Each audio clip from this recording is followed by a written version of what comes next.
नमस्कार, मैं सिमरन तिरवार अभय न्यूज के 14 जून सोमवार शाम के बुलेटिन में आप सभी का स्वागत करती हूँ। चलिए देखते हैं आज की कुछ ताजा खबरें। इस बुलेटिन के प्रायोजक हैं आर के निवास बाय आर के डेवलपर्स। शानदार घर खरीदें अब अपने बजट में। नागदा में महिदपुर रोड पर 31 मई को हुई लूट की रिपोर्ट फर्जी निकली। फूफा के रुपए हड़पने के लिए भतीजे ने ही लूट की झूठी कहानी गढ़ी थी। बार बार की पूछताछ में युवक की कहानी में अंतर आता गया और जब पुलिस ने कड़ाई की तो उसने अपराध कबूल कर लिया। नागदा की चंबल सागर कॉलोनी के निवासी सोहेब पिता अयूब खान ने लूट की झूठी कहानी 31 मई को गढ़ी थी। सोहेब के रतलाम निवासी फूफा भूरू खान ने उसे महिदपुर की एक कंपनी से 3.5 लाख रुपए का भुगतान लाने के लिए भेजा था। सोहेब अपने दोस्त राहिद एवं सावेज के साथ महिदपुर रुपए लेने गया था। कंपनी से उसने भुगतान हासिल किया, लेकिन उसकी नीयत खराब हो गई। उसने लूट की फर्जी कहानी गढ़ रुपए हड़पने का षड्यंत्र रचा। नागदा पहुंचने से पहले सोहेब ने रुपए हिंडी गांव के पास पत्थरों के नीचे छिपा दिए। जगह की पहचान के लिए उसने जगह पर पानी की खाली बोतल भी छोड़ दी। फिर उसने खुद के पैर एवं हाथ और सावेज की पीठ चाकू से हमला कर घायल कर ली। पुलिस को धोखा देने के लिए तीनों थाने नहीं जाते हुए सीधे नागदा अस्पताल में भर्ती हो गए। बाद में पुलिस बयान लेने पहुंची तो लूट की रिपोर्ट दर्ज करा दी। सोहेब और उसके साथियों ने बार बार बयान बदले। 3 दिन तक पुलिस लूट के मामले में उलझती रही, लेकिन कोई लीड नहीं मिली। ऐसे में सोहेब और उसके साथियों को 3 बार मौके पर ले जाया गया, लेकिन हर बार उनके बयान में विरोध आता रहा। आखिर में पुलिस ने कड़ाई की तो सोहेब ने सच कबूल कर लिया। लॉकडाउन के कारण सोहेब के पास काम नहीं था और उसे रुपयों की जरूरत थी। ऐसे में उसने लूट की साजिश रची। इस मामले में पुलिस ने सोहेब, राहिद एवं सावेज के खिलाफ झूठी रिपोर्ट दर्ज कराने का प्रकरण दर्ज किया है। चूंकि सोहेब के फूफा भूरू खान को रुपए वापस मिल गए हैं, इसलिए उन्होंने रिपोर्ट दर्ज नहीं कराई। और हमारे द्वारा जो भौतिक साक्ष्य और जो घटनास्थल का निरीक्षण वगैरह बारीकी से किया गया और निरीक्षण करने के बाद कायम होने के बाद अपराध की विवेचना की गई। विवेचना के दौरान थाना प्रभारी नागदा श्यामचंद शर्मा जी, इनकी टीम नागदा की, इनकी टीम के द्वारा बना करके अलग अलग महिदपुर में भेजा गया, जहां से ये लोग 3.5 लाख रुपए लेकर रवाना हुए थे। वहां के सारे बाहर के शहर के सीसीटीवी फुटेज जहां से ये निकले थे वो सब देखे गए। नागदा और महिदपुर के रोड के बीच में भी सीसीटीवी कैमरे लगे थे, उनको भी दिखवाया गया और कुछ तकनीकी साक्ष्य भी एकत्र की गई टेलीफोन नंबरों से। और कुल मिला के 3 दिन हम लोग विवेचना करते रहे और टीआई साहब ने फिर ये पाया कि कुछ समझ में नहीं आ रहा। फिर हमने यहाँ पे बैठ के थाने में समीक्षा करी, टीआई साहब मैंने। फिर हमें क्योंकि 3 दिन में लिंक हम लोगों की मिल जाती थी अज्ञात आरोपी से यदि घटना होती है, तो हमारी भी समझ में नहीं आ रहा था कि ये क्या है। फिर फरियादी को बुलाया टीआई साहब ने, उनसे फिर पूछताछ करी, फिर घटनास्थल लेके गए तो थोड़ा सा उन्होंने फिर बताने में चेंज रहा, तो थोड़ा सा इनको शक हुआ। फिर उसके आधार पर फिर गहन अध्ययन करा, फिर बातचीत करी, फिर भी समझ में नहीं आया तो फिर फरियादी को बुलाया। फिर फरियादी को तीसरी बार घटनास्थल पर लेके गए। तो मतलब कुल मिला के ये हो रहा था कि अज्ञात आरोपी द्वारा यदि ये घटना की जाती तो हमारी कहीं ना कहीं लिंक मिल जाती इस 4-5 दिन में। लिंक नहीं मिल रही थी तो हमारा शक और बढ़ा और फरियादी जैसे बदले बाहर अलग अलग समय पर, बदलने पर से फिर और शक दूर सही हुआ। उसके बाद में फरियादी से फिर उन्होंने कायदे से मतलब से पूछताछ करी तो उसके द्वारा बताया गया कि ये घटना उसने रचनात्मक रूप से बनाई थी, काल्पनिक बनाई थी, क्योंकि उसे लॉकडाउन लगा हुआ था, पैसे की जरूरत थी, इसलिए झूठी रिपोर्ट निकली है। और रिपोर्ट लिखने के बाद में फिर इनके द्वारा घटना दिनांक को ही पैसे वहाँ से एक वहाँ पे रेडी है उसके पास में, पेड़ के पास में रख दिए थे और वहाँ पे पानी की बोतल रख दी थी पहचान के लिए। फिर 1-2 दिन बाद घटना के जब इन्होंने देखा सब कुछ ठीक है तो वहाँ से पैसे ले आए और उन्होंने बांट के अपने अपने घर में रख लिए। फिर वो पूछताछ के दौरान सबसे पैसे बरामद इनके घरों से किए गए टीआई साहब के द्वारा, थाने की टीम के द्वारा, और इस प्रकार से ये पूरा मामला झूठा पाया गया और झूठी रिपोर्ट करने के आधार पर जो फरियादी इसके विरुद्ध वैधानिक कार्रवाई की जाएगी। इंगोरिया थाने के सरसाना और इंगोरिया के बीच ओवरटेक की बात को लेकर साइबर सेल में पदस्थ सब इंस्पेक्टर हिमांशु चौहान ने कार चालक को थप्पड़ मार दिया। दरअसल हुआ यूं कि हिमांशु चौहान बाइक से जा रहे थे। सैल पब्लिक स्कूल के पास एकता बस के मालिक मुस्तकीम खान बड़नागर से कार से उज्जैन जा रहे थे। उनके साथ गोविंद मकवाना भी थे। हिमांशु चौहान ने कार को तेजी से ओवरटेक किया तो मुस्तकीम ने इस पर आपत्ति ली। इस पर चौहान भड़क गए और ओवरटेक कर उन्होंने कार रुकवाई और धौंस दपट पर उतर आए। इसी बीच चौहान ने मुस्तकीम को चाटा चढ़ दिया। मामला थाने पहुंचा तो चौहान यहां भी तेज खाते रहे और अभद्र व्यवहार करते रहे। वह खुद को साइबर सेल में होने का हवाला देते हुए धमकी देते रहे। इंगोरिया थाना प्रभारी अशोक शर्मा से भी वह उलझ पड़े और बोले, आप आपकी कार्रवाई करो, मैं सब निपट लूंगा। चौहान ने मुस्तकीम को यहाँ तक धमकी दी कि वह उस पर गाड़ी चढ़ा देगा।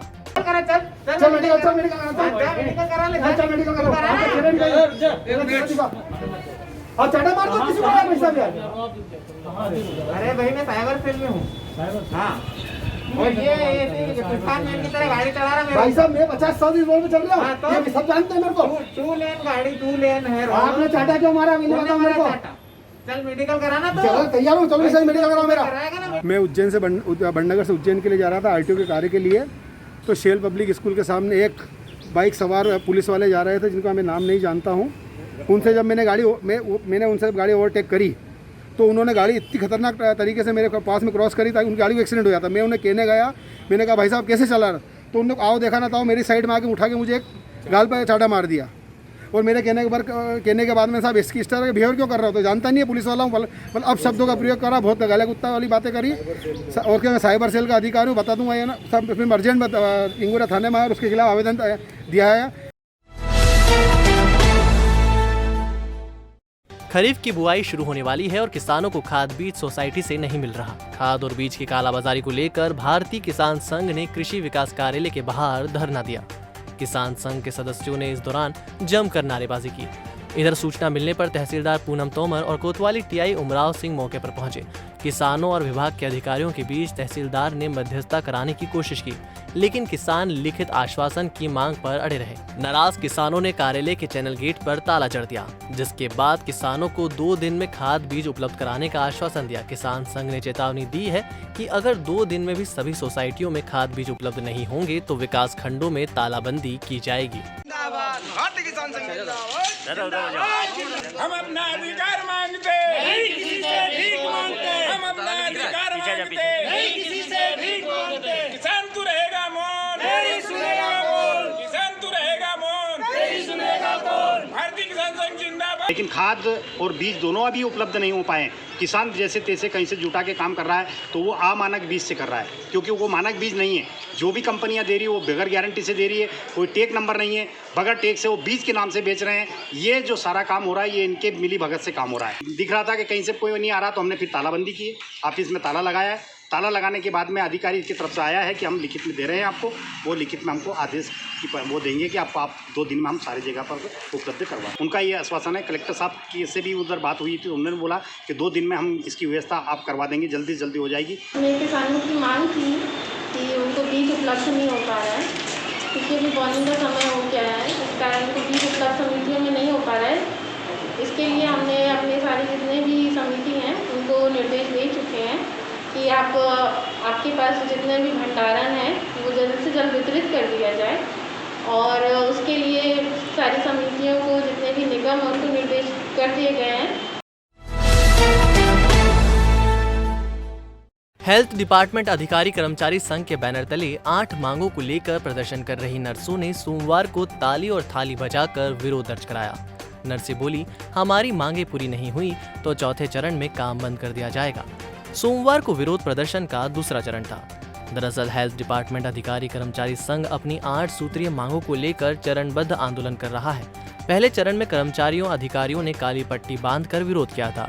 दूसरे चरण में सरकार को जगाने के लिए वह ताली और थाली बजा रहे हैं। जिला अस्पताल में करीब 1 घंटे तक नर्सेज एवं स्टाफ ने दूसरे चरण में ताली और थाली बजाई। नर्स सरिता थॉमस ने कहा कि हमारी मांगे बेहद वाजिब हैं, इससे कोई अतिरिक्त खर्च शासन पर नहीं आ रहा। बावजूद इसके शासन मांगों को पूरा करने को तैयार नहीं है।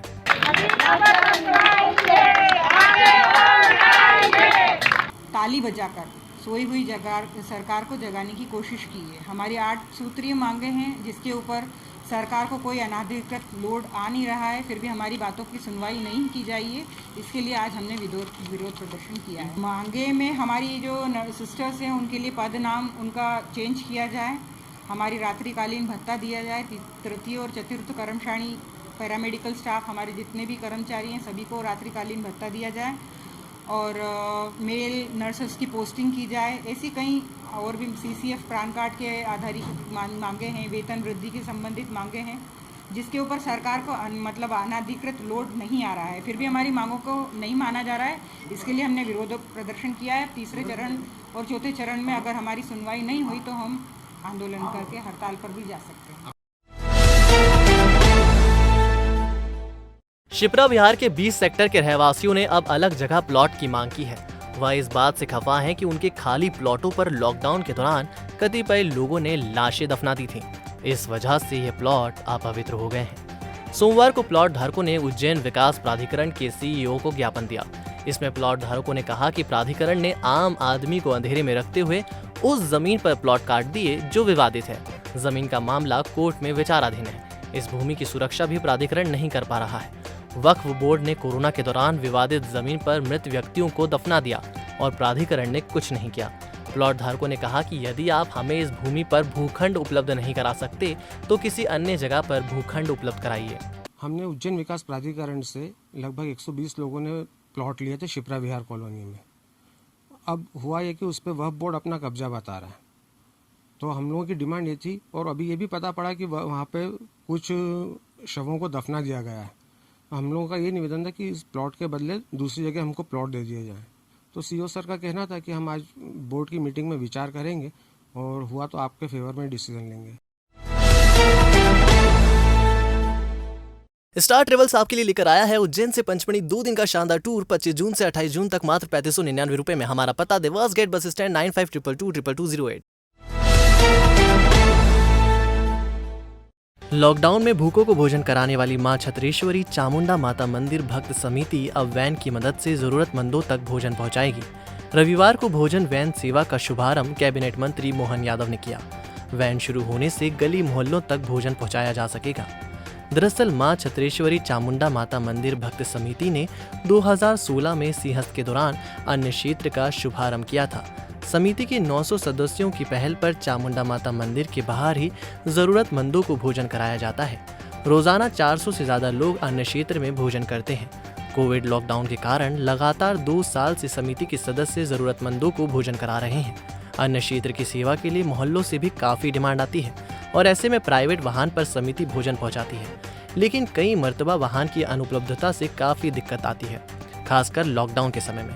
ऐसे में समिति ने खुद का वाहन खरीदना तय किया। टाटा कंपनी के वाहन पर यह भोजन वैन तैयार की गई है। अब वैन की मदद से कहीं भी तैयार भोजन आसानी से पहुंचाया जा सकेगा। रविवार को कैबिनेट मंत्री मोहन यादव ने वैन सेवा का शुभारंभ किया। समिति संयोजक पुजारी शरद चौबे ने बताया कि 5 साल पहले अन्न क्षेत्र शुरू किया गया था। मां की कृपा से अन्न क्षेत्र बहुत अच्छे से चल रहा है। बस्तियों से भी लगातार भोजन की डिमांड आती है। अब तक वाहन उपलब्ध नहीं होने से भोजन पहुंचाने में कई मर्तबा दिक्कत आती थी। इसके चलते अब समिति ने खुद का वाहन खरीदा है। इस वैन की मदद से जरूरतमंदों को खाना आसानी से पहुंचाया जा सकेगा। लॉकडाउन से ही भोजन व्यवस्था जो 2016 से भोजन भंडारा चल रहा है, उसके अंतर्गत लॉकडाउन सेवा में भोजन व्यवस्था को बढ़ाया गया।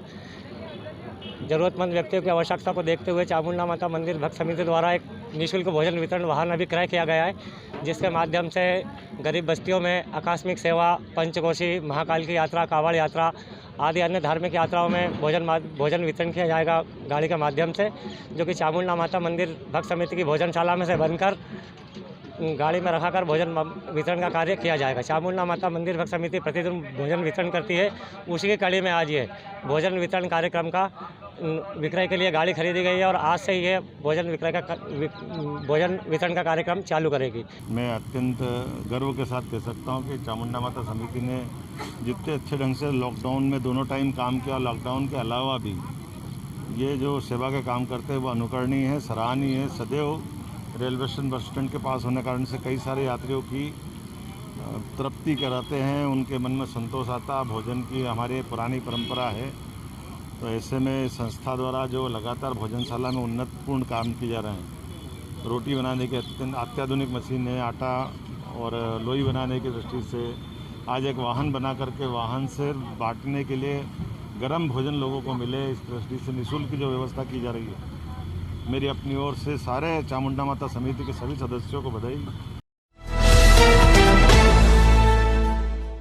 लॉ की ओपन बुक पद्धति से शुरू हुई फर्स्ट एवं थर्ड सेमेस्टर की परीक्षाओं के बाद अब कॉपी जमा करने का काम शुरू हो गया है।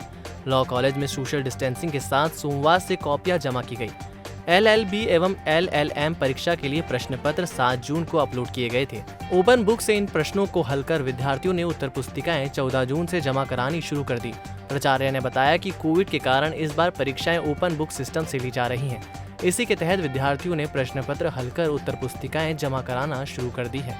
कोविड प्रोटोकॉल के तहत सोशल डिस्टेंसिंग, मास्क की अनिवार्यता और सैनिटाइजर का उपयोग करते हुए उत्तर पुस्तिकाएं जमा की जा रही हैं। 7 तारीख को परीक्षाओं का प्रश्न पत्र जो है अपलोड किया गया था। ओपन बुक सिस्टम के अंतर्गत ही परीक्षाएं इस वर्ष ली जा रही है, क्योंकि कोविड-19 जो है उसकी गाइडलाइन के अनुसार काम करना था और उसके तहत जो है कॉपियों को इस बार ओपन बुक सिस्टम में रखा गया। आज 14 तारीख को महाविद्यालय में जो है कॉपी लेने का कार्य किया गया है। इसके अंतर्गत इस वर्ष जो है LLB फर्स्ट, थर्ड और फिफ्थ सेम की परीक्षाएं, साथ ही LLM फर्स्ट और LLM थर्ड सेम की परीक्षाओं की कॉपियों का ग्राह्य करने का कार्य हो रहा है। 66 दिन बाद एक बार फिर शहर के मंदिर दर्शनार्थियों के लिए पूरी तरह खुल गए। कोविड प्रोटोकॉल के तहत श्रद्धालुओं ने आराध्यों के सामने माथा टेका और भगवान से कोरोना मुक्ति की प्रार्थना की। कोविड संक्रमण के कारण 9 अप्रैल को मंदिरों में श्रद्धालुओं का प्रवेश रोका गया था। केवल पुजारी ही पूजा पाठ कर रहे थे। सोमवार से मंदिर खुले तो पुजारियों के चेहरों पर चमक लौट आई। चिंतामण मंदिर के प्रबंधक अभिषेक शर्मा ने बताया कि एक बार में 4 श्रद्धालुओं को प्रवेश दिया गया। महाश्वेता नगर प्रशासनिक जोन स्थित इस्कॉन मंदिर में भी भक्त दर्शन कर भाव विभोर हो गए। 4 धाम मंदिर एवं 12 ज्योतिर्लिंग मंदिर में भी दर्शन शुरू हो गए हैं। यहाँ रोज सुबह 8:30 बजे से 11 बजे तक व शाम 4 से 7:30 बजे तक दर्शन होंगे। महामंडलेश्वर स्वामी शांति स्वरूपानंद गिरी ने बताया कि रोजाना शाम 5 से 7 बजे तक जरूरतमंदों को भोजन वितरण भी किया जा रहा है। भोजन के लिए बर्तन साथ लाना होगा। मंदिर परिसर में भोजन करने की व्यवस्था नहीं रहेगी। दवाइयों के लंबे बिलों से अब मिलेगा छुटकारा। पाएं एक ही छत के नीचे सभी प्रकार की दवाइयां एवं निशुल्क घर पहुंच सेवा। पाएं सभी दवाइयों पर 12 से 80% का भारी डिस्काउंट। हमारा पता इजी मेडिकोस 7 बड़ा तेलीवाड़ा उज्जैन।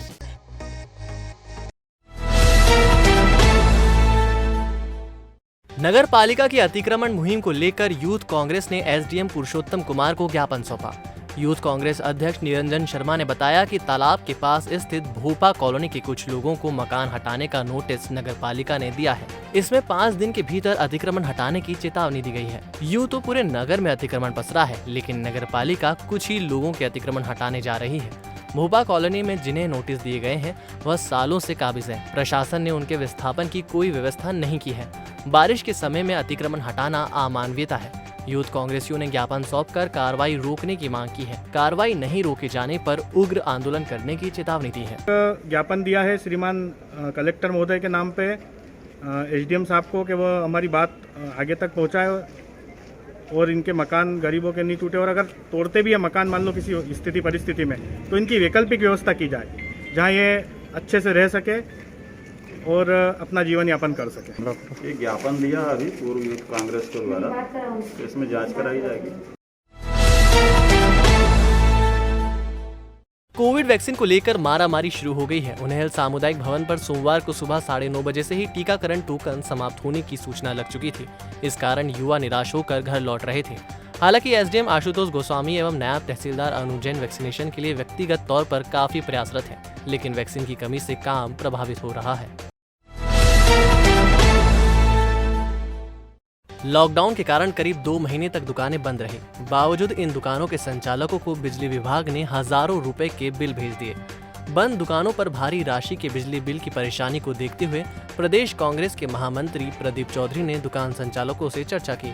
एक दुकान संचालक ने बिजली बिल से परेशान होकर जहर खाकर जान देने की बात तक कह डाली। बताया जा रहा है कि दुकानें बंद होने के बावजूद भी 15 से लेकर 20,000 रुपए तक के बिल बंद दुकानों को भेजे गए थे। सभी दुकानों से बिलों की कॉपी एकत्र की गई है।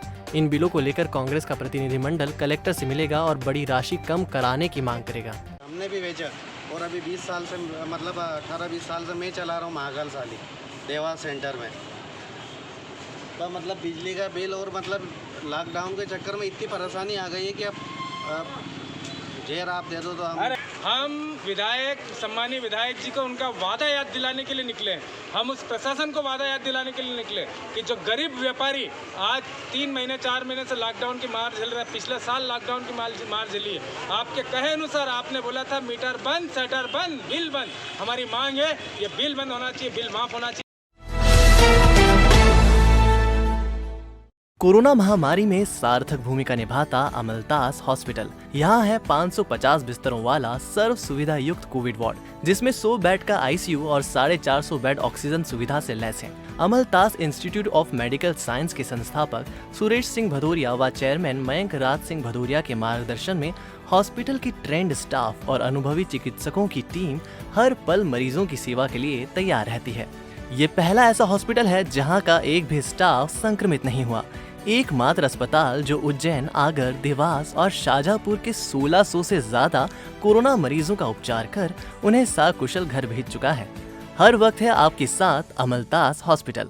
हमारा पता है बांगरगांव, देवास उज्जैन हाईवे 7272426514 और 7024107416। माधवनगर कोविड अस्पताल में भी ऑक्सीजन प्लांट लगाया जाएगा। इसका काम जोर शोर से चल रहा है। अभी चरक अस्पताल एवं पुलिस ट्रेनिंग स्कूल में ऑक्सीजन प्लांट चल रहे हैं। सीएमएचओ डॉक्टर महावीर खंडेलवाल ने बताया कि अगले सप्ताह तक ऑक्सीजन प्लांट शुरू होने की संभावना है। रेलवे स्टेशन के प्लेटफॉर्म नंबर 1 पर टीबी एवं डायबिटीज कैंप में सोमवार को रेल कर्मचारियों एवं उनके परिजनों की जांच की गई। इसमें शुगर के 8 नए रोगी मिले हैं। रेल कर्मचारियों के लिए दूसरा कैंप था। इससे पहले 7 जून को कैंप लगाया गया था। शिक्षा विभाग के पेंशनर्स की समस्या के लिए विशेष अभियान चलाया जाएगा। 30 जून तक चलने वाले अभियान की सप्ताह के हर शुक्रवार को समीक्षा की जाएगी।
तो आपने देखी आज की कुछ प्रमुख सुर्खियां। कल फिर मिलेंगे इसी समय। नमस्कार।